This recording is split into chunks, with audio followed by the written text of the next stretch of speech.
اللہ تعالیٰ بتاتا ہے تمہارے آگے پیچھے حفظہ، حفاظت والے جو ہیں فرشتے چلتے ہیں۔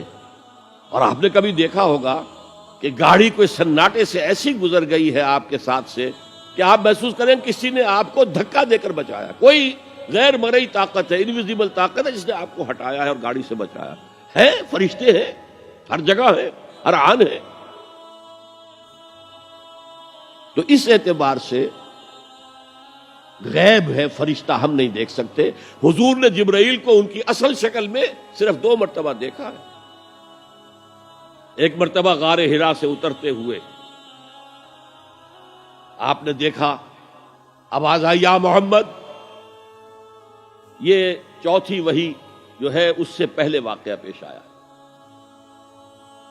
آپ نے دیکھا سامنے آگے پیچھے دائیں بائیں کوئی نہیں ہے، تو تھوڑا سا خوف سا احساس ہوا، آگے بڑھے، پھر یا محمد، پھر آپ نے دیکھا دائیں بائیں آگے پیچھے کوئی نہیں ہے، پھر آواز آئی یا محمد۔ اب نگاہ اٹھا کر دیکھا تو جبرائیل پورے افق پر چھائے ہوئے، وَهُوَ بِالْأُفُقِ الْأَعْلَى فَدَنَا فَتَدَلَّى فَكَانَ قَابَ قَوْسَيْنِ أَوْ أَدْنَىٰ فَأَوْحَىٰ إِلَىٰ عَبْدِهِ مَا أَوْحَىٰ۔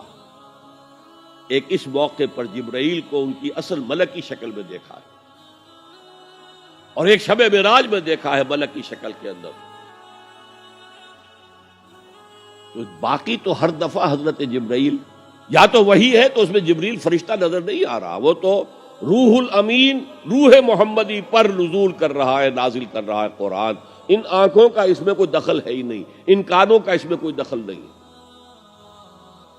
شاید میں نے آپ کو ایک شعر بھی سنایا تھا جگر کا، جو میں حیران ہوا کرتا ہوں کہ کس عالم میں ہوں گے اس وقت جگر جب کہ انہوں نے یہ شعر کہہ دیا۔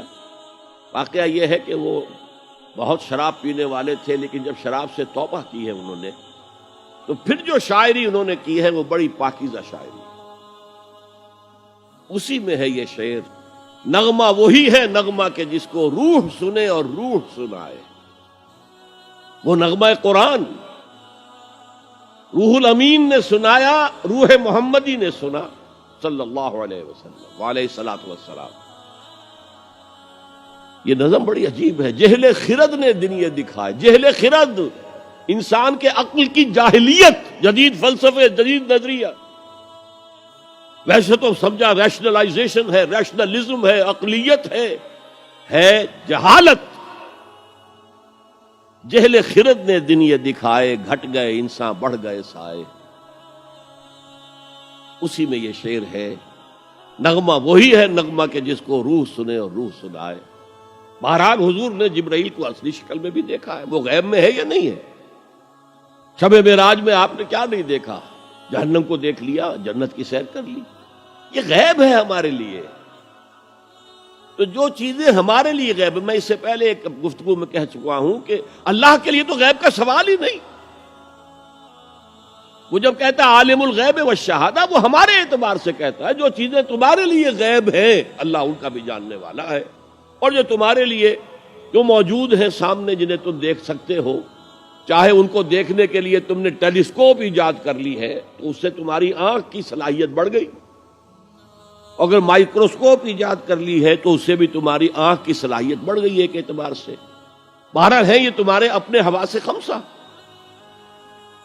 تمہارا علم تو وہی تک رہے گا جو امور ان حواس خمسہ کی گرفت میں آ سکیں۔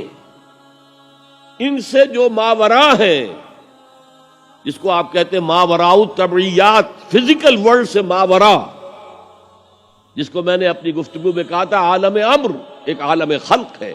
ہماری ساری سائنس، ہمارا سارا مطالعہ، ہماری ساری علم جو ہے وہ عالم خلق سے متعلق ہے، عالم امر سے کوئی تعلق ہی نہیں۔ عالم امر سے تعلق رکھنے والے فرشتے ہیں اور انسان کی روح ہے۔ یسألونک عن الروح قل الروح من امر ربی۔ اور عالم امر کے اندر یہ چیزیں، واقعات، تخلیق اس طور سے ہوتی ہے کہ اس میں صرف کن، صرف یہ کہا جاتا اور ہو جاتا، ٹائم ایلیمنٹ کوئی نہیں ہے۔ انما امرہ اذا اراد شیئا ان یقول له کن فیکون۔ ایسا ہی کوئی بڑا کن تھا جسے سائنسدان وہاں تک پہنچ گئے ہیں، دی بگ بینگ، کوئی بہت بڑا کن تھا اللہ کا، جس سے کہ اس عالم خلق کا خليل بالقرآن هو إمامنا على هداية الله